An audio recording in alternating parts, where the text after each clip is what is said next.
Salut YouTube, c'est Romain, très heureux de vous retrouver dans cette nouvelle vidéo. Aujourd'hui, je vous retrouve pour vous faire un tutoriel complet sur le soulevé de terre, le fameux deadlift.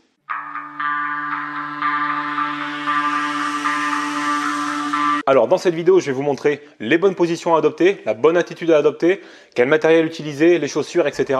Tout ce qu'il faut en fait pour que vous puissiez déjà progresser dans de bonnes conditions sans vous blesser et également faire péter des belles barres. Donc on y va, c'est parti. Alors on va commencer par quelque chose de super important, c'est l'utilisation des bonnes chaussures. Alors vous pouvez retrouver un tas de chaussures pour faire de la musculation ou faire des mouvements de force, mais je vous recommande soit des chaussures montantes comme celle-ci, qui ont une semelle plate, comme ça votre pied aura une très bonne assise et vous serez tranquille pour faire vos soulevés de terre. Vous pouvez également utiliser des chaussures 5 doigts minimalistes comme celle-ci, parce qu'elles ont aussi la particularité d'avoir des semelles plates. Vous aurez alors un bon appui également, mais je vous déconseille les chaussures basket style crossfit ou chaussures de salle, parce qu'elles ont un talon surélevé et vos jambes vont trembler lorsque vous allez faire des mouvements lourds avec le soulevé de terre. À déconseiller donc. Sinon, une super option pas chère, c'est d'y aller pieds nus, comme je le fais moi. Ça marche aussi extrêmement bien et on a une très bonne assise au sol, on est parfaitement bien installé. Première étape pour faire des bons deadlifts bien solides, c'est le placement des pieds sous la barre. Alors l'erreur qu'on voit la plus souvent, c'est d'écarter trop les jambes, ce qui fait qu'on va avoir une prise avec les mains trop large également, et lorsqu'on va soulever la barre, les genoux vont avoir tendance à rentrer vers l'intérieur, ce qui peut être inconfortable et provoquer des blessures. En fait, la façon la plus simple de placer vos pieds sous la barre, c'est de les écarter de la largeur naturelle de vos hanches. Comme ça va s'adapter parfaitement à votre morphologie. Vous pouvez également écarter légèrement les pieds vers l'extérieur, ça vous procurera plus de confort lors de la réalisation du mouvement. Je vous montre également ce que vous devez voir lorsque vous êtes au-dessus de la barre. Vous voyez qu'elle n'est pas collée à mes tibias. La barre traverse mes pieds de par leur moitié, comme le montre le petit schéma avec la ligne bleue. C'est la configuration idéale pour que la barre suive une trajectoire la plus droite possible lors de la réalisation du mouvement. Et comme on le sait, la plus courte distance entre deux points, c'est la ligne droite. On continue avec le placement des mains qui doit être lui aussi ni trop large ni trop serré, mais adapté à vous. Alors je vous montre un contre-exemple. Là, la prise est beaucoup trop serrée. On voit que mes mains rentrent dans mes jambes. C'est pas bon du tout. Là, je vous montre également la prise la plus large. C'est pas bon du tout, ça place mon bras dans une position de tension qui est mauvaise et qui peut entraîner des blessures. En fait, la prise idéale, elle est équivalente à la largeur de vos épaules. Pour ça, vous balancez vos mains et vous regardez où ça tombe naturellement. Là, vous aurez la bonne prise pour votre morphologie. Là, j'utilise une prise de barre classique, mais je peux aussi alterner les mains, ce qui me procurera plus de force et me permettra de soulever un petit peu plus lourd. C'est ce qu'on appelle une prise en clé. Donc moi, vous l'avez sans doute remarqué, j'utilise de la magnésie, j'ai les mains toutes blanches. Donc là, c'est de la magnésie liquide. C'est mieux que la magnésie en poudre, ça évite d'en mettre partout. Il suffit de la frotter un petit peu dans les mains et de bien l'étaler. Et elle va tout simplement sécher en quelques secondes. J'aurai les mains toutes blanches, ça va améliorer mon grip et ça va m'éviter de glisser sur la barre. Donc c'est idéal quand on transpire un petit peu. On continue avec les choses sérieuses, avec le placement des hanches. Donc il y a beaucoup d'erreurs classiques à ce niveau-là. Et la première erreur classique, c'est lorsqu'on va armer le mouvement, c'est de se reculer beaucoup trop en arrière. Ça va charger toute la force sur les ischio-jambiers et les fessiers et ça va désactiver les autres groupes musculaires qui pourraient aider à lever la barre. Donc c'est pas bon du tout et on peut même être déséquilibré en arrière. Deuxième grosse erreur, c'est celle de se mettre trop en avant. Là encore, on va pas pouvoir profiter de sa force maximale pour décoller la barre et on peut également être déstabilisé. C'est pas bon du tout.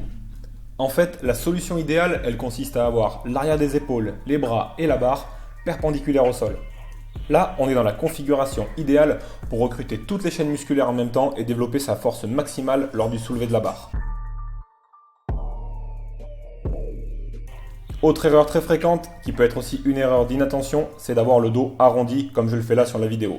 Ça c'est très mauvais parce que ça place ma colonne vertébrale en tension et ça peut occasionner des blessures très sérieuses à long terme. Donc, la solution, elle est très simple. Là encore, pour avoir un dos bien placé, c'est que votre dos doit former une ligne droite. Vous pouvez également cambrer légèrement le dos, mais à partir du moment où il forme une ligne droite, vous êtes en sécurité et vous ne risquez pas de vous blesser. On a presque fini et on continue avec le placement de la tête, très important pour ne pas se faire mal.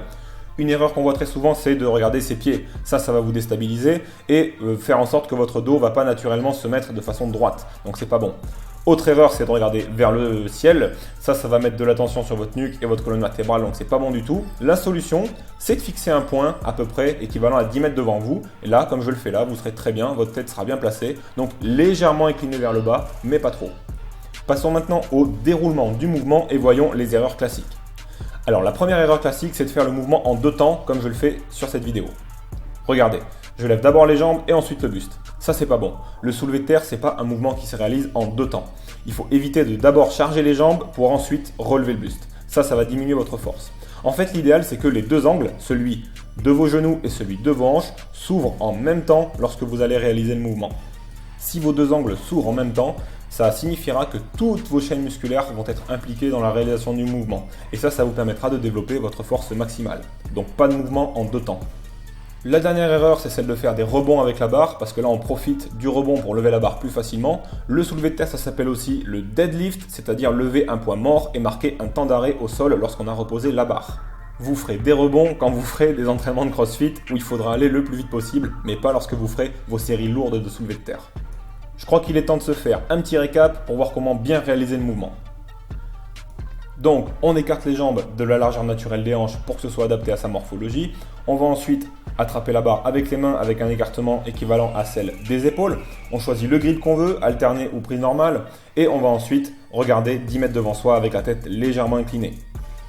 On laisse retomber la barre. On ouvre les angles en même temps, celui des genoux et celui de la hanche pour être au top et avoir son maximum de force. Et on va ensuite monter la barre et sortir le torse en position haute. On laisse ensuite reposer la barre, on marque un temps d'arrêt et on recommence.